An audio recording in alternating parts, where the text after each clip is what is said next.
In your headlines, a suspect wanted for serious offenses was shot during a police operation.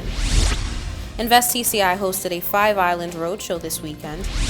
And Palm Sunday embarks the start of Holy Week.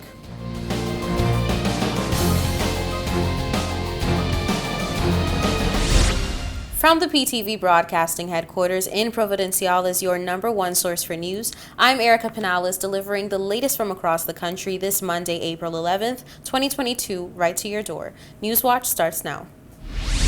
A suspect wanted for serious offenses was shot during a police operation on Venetian Road in the wee hours of this morning. Newswatch with that report.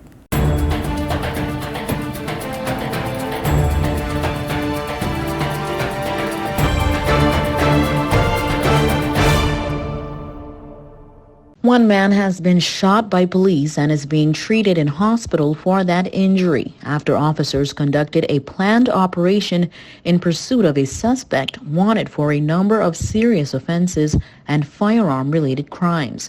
The operation was conducted on Venetian Road, and officers say during the commission of that operation, a single shot was fired, which struck the suspect. He was seriously injured. Police say a non-police issued firearm was also recovered from the scene.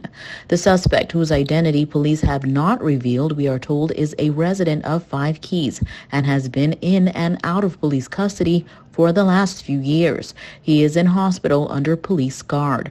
We are told that an officer was also injured. He too is being treated in hospital.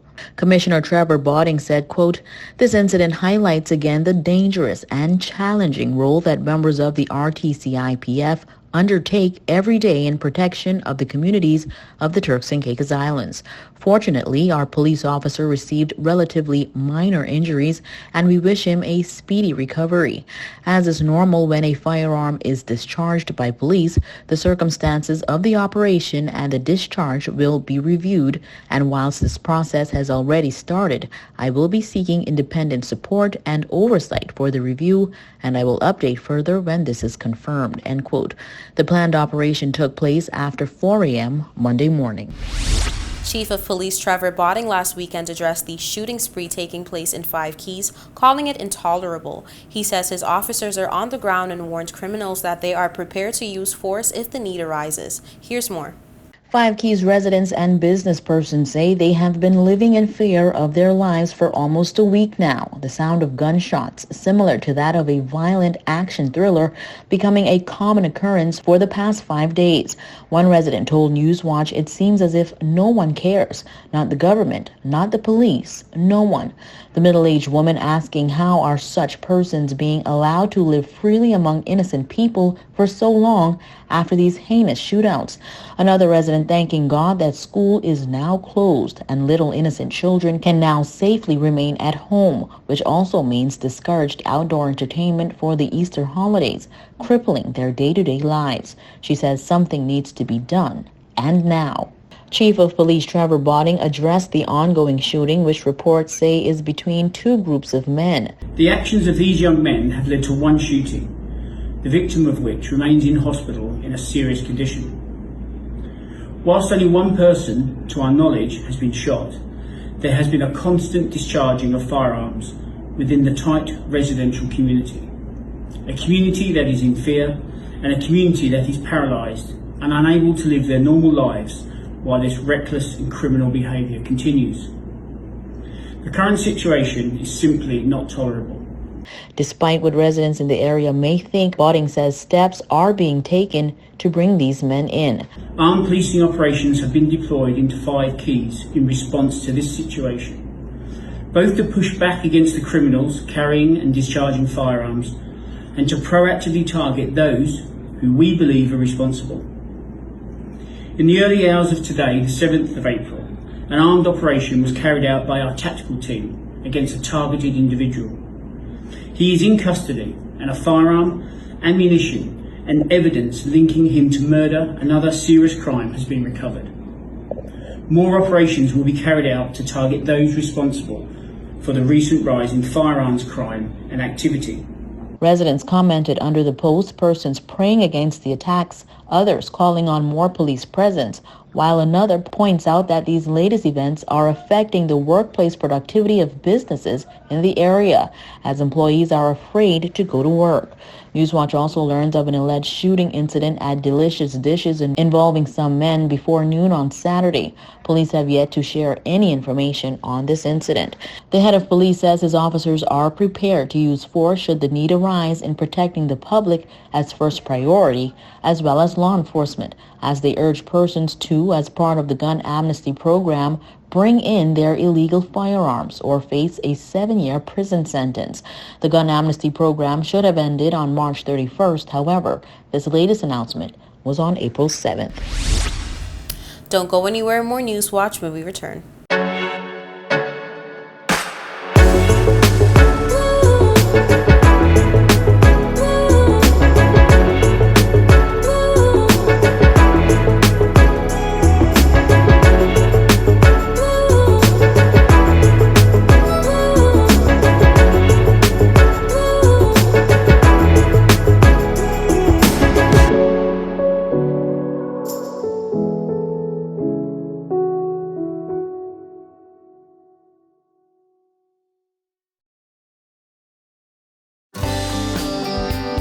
This is a reminder that all PTV service accounts are due on the first day of each month. Accounts should be brought up to date by the 28th of the month to avoid disruption in service. Payments may be made on our office at Stubbs Diamond Plaza, Providenciales, Mides Plaza, North Caicos, and Airport Road in South Caicos. Payments may also be made online using Scotiabank, CIBC First Caribbean Bank, and Royal Bank of Canada. Please allow 3 business days for online payments to be processed. We thank you for your cooperation.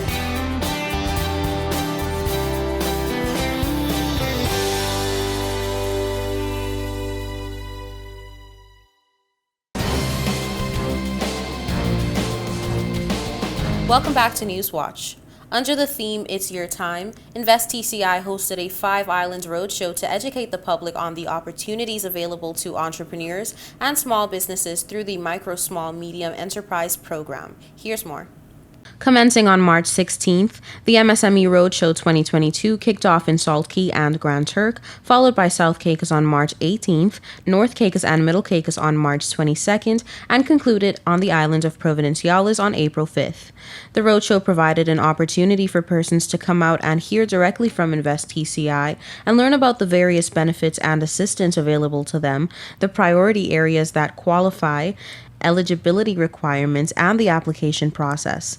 The MSME Roadshow 2022 also allowed the agency to shed light on the process of the program and address misconceptions, and reportedly allowed attendees to ask questions and express concerns regarding the program. The roadshow saw approximately 200 attendees from the various islands and allowed over 10 businesses to showcase their products and services. The attendees were very engaged during the sessions, asking many questions and providing feedback and recommendations for improving the program, which the Invest TCI team expressed to be most appreciative of. Commenting on the roadshow, the acting VP of SME Development, Anissa Adderley, stated, "One of the highlights from the roadshow was being able to express the amazing talent of our small businesses. Several manufacturers showcased their products, and it was great to see the level of talent we have here in the country. I am pleased to know that Invest TCI provides a platform for these entrepreneurs to showcase their businesses." Adderley further stated that she is passionate about supporting small businesses and welcome interested persons to learn more about the MSME program, its benefits, and how to access those benefits. Additionally, having the Deputy Premier and Minister of Finance, Investment and Trade, the Honorable E.J. Saunders, attend the Providenciales event to hear from and speak directly to persons on the program was a bonus, say the Invest TCI team. Commenting on the event, acting CEO of Invest TCI, Angela Musgrove, stated, "We would like to express our gratitude to all persons who came out and supported the MSME Roadshow 2022. We were extremely pleased to see so many persons taking advantage of the opportunity to learn more about the MSME program and display their businesses. Musgrove further stated, the MSME program has not been without its challenges. However, the program is experiencing significant growth and has distributed over $2.8 million in cash grants, technical assistance, and duty concessions since inception. In this financial year alone, the program has approved over 40 applications with total disbursements of approximately $797,000. The future of the program is very positive as we thrive to create sustainable growth and partnerships for small businesses. Palm Sunday, or is it Passion Sunday? Catholic and Protestant communities all over Providenciales paraded the roads with their palm branches held high, marking the beginning of Holy Week. Take a look. As the Turks and Caicos is predominantly a Christian nation, Palm Sunday is seen as a very anticipated day by many, as this day commemorates not one, but two very significant events in the life of Christ.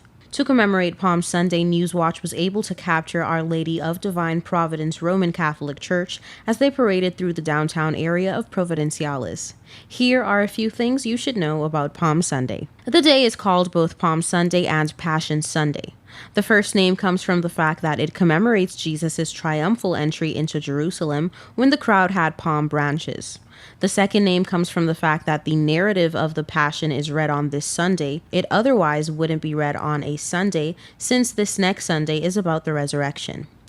One of the notable features of this day is a procession before Mass. So you may ask, why do we do this, and how is it supposed to work?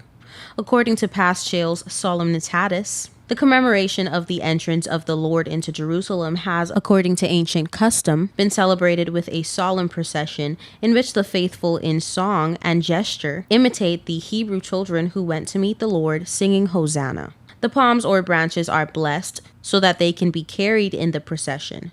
The palms should be taken home where they will serve as a reminder of the victory of Christ be given, which they celebrated in the procession. In the Byzantine liturgy, the Eucharist on Palm Sunday is followed by a procession in which the priest carries the icon representing the event being commemorated. In the Anglican churches, some of the traditional ceremonies were revived in the 19th century. Here in the TCI, church members march with palm leaves and music being played, like the Hebrew children who went to meet the Lord singing Hosanna. From PTV to you, have an enjoyable Holy Week. Don't touch that remote. We'll be right back. Coming up next is your weather forecast. This is a reminder that all PTV service accounts are due on the first day of each month. Accounts should be brought up to date by the 28th of the month to avoid disruption in service. Payments may be made on our office at Stubbs Diamond Plaza, Providenciales, Mides Plaza, North Caicos, and Airport Road in South Caicos. Payments may also be made online using Scotiabank, CIBC First Caribbean Bank, and Royal Bank of Canada.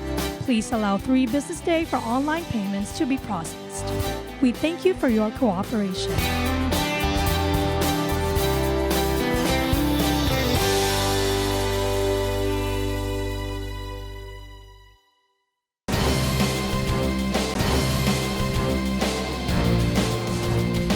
Welcome back to Newswatch. Here's the latest in your weather forecast. Here's your weather forecast for April 12, 2022. For the nation's capital, Grand Turk, on Tuesday, scattered showers, high 79, low 74, winds east-northeast at 20 to 30 miles per hour. For South Caicos on Tuesday, scattered showers, high 79, low 75, winds east-northeast at 20 to 30 miles per hour. For North and Middle Caicos, scattered showers, high 80, low 75, winds east-northeast at 20 to 30 miles per hour. For Parrot and Pine Key, scattered showers, high 80, low 72, winds east-northeast at 20 to 30 miles per hour. And on Providenciales, scattered showers, high 80, low 72, winds east-northeast at 20 to 30 miles per hour. Now for your sunrise and sunset. Sunrise 6:33 a.m., sunset 7:08 p.m. And for your high tides and low tides, high tides 4:59 a.m., 5:27 p.m., and low tides 11:19 a.m., 11:34 p.m. And that's it for your weather forecast. We'll be right back with more Newswatch.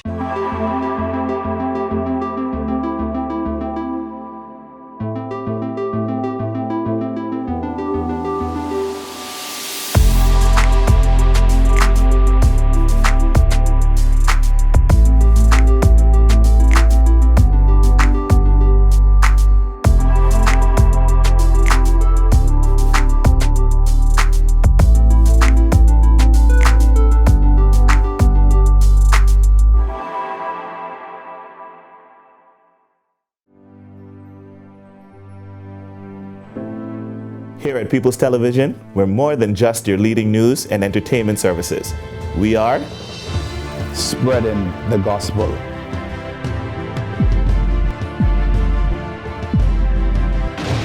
We are breaking barriers. We are preserving the culture. Each one, teach one. We are committed to excellence. We're creating change. We are creating memories. We are the future. I am PTV. I am PTV. I am PTV. I am PTV.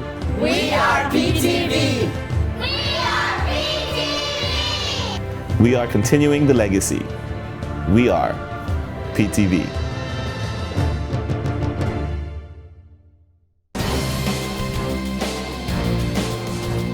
Welcome back to Newswatch. Chief medical officers from across the Caribbean were in high praises for the Caribbean Public Health Agency on the leadership role it played and continues to play in the region's COVID-19 response. We bring you the details. The CMOs are in high praises as CARPA hosted its first face-to-face meeting since the start of the COVID-19 pandemic 2 years ago. 23 CMOs met for 2 days from April 6th to the 7th at the Trinidad Hilton. They collaborated and examined optimal ways of working and responding to the ongoing challenges of COVID-19 and the resultant effects on the health status of CARICOM. CARPA's regional and international development partners were reportedly also present at the meeting, with representatives from the U.S. Centers for Disease Prevention and Control, Pan American Health Organization, the United Kingdom Health Security Agency, Organization of Eastern Caribbean States, and CARICOM Secretariat. CARPA Executive Director Dr. Joy St. John stated, "People are experiencing COVID fatigue, which can make it difficult for them to pay attention to any discussion about COVID-19, even if it is one that will protect them from illness." She explained, "With the relaxation of public health measures, people may feel that the pandemic is over and that the need for vaccination is also over." However, she was quick to add that it is not the case. Dr. St. John then encouraged member states to exercise vigilance so we can progress safely through this phase of the pandemic. In addition, Dr. St. John revealed that CARPA is currently in discussions with the Clinton Health Access Initiative to assist where there are weakened supply chains for medications and to support improved access to affordable tests and treatments, including those for COVID-19. She also highlighted CARPA's partnership with the Japan CARICOM Friendship and Corporation Fund and the PAHO Government of Canada, which we understand will provide necessary funding for public education and health promotion campaigns to counteract misinformation and increase vaccine uptake. We gather that Dr. St. John also informed CMOs of the progress that CARPA has made in discussions with the United Kingdom Health Security Agency towards improving its capacity for whole genome sequencing services, both at the CARPA Medical Microbiology Laboratory and in specific member states. Other key points of discussion at the meeting included the potential impact of long COVID on the region, the need for increased routine surveillance of communicable diseases, and the need for the reopening of the tourism and education sectors in a safe and sustainable manner. Newswatch is informed that funding for this meeting was provided by the European Union through the 11th European Development Fund Program of Support for Health Security Strengthening for Prevention and Control of Outbreaks of Communicable Diseases in the Caribbean, for which CARPA is the executing agency.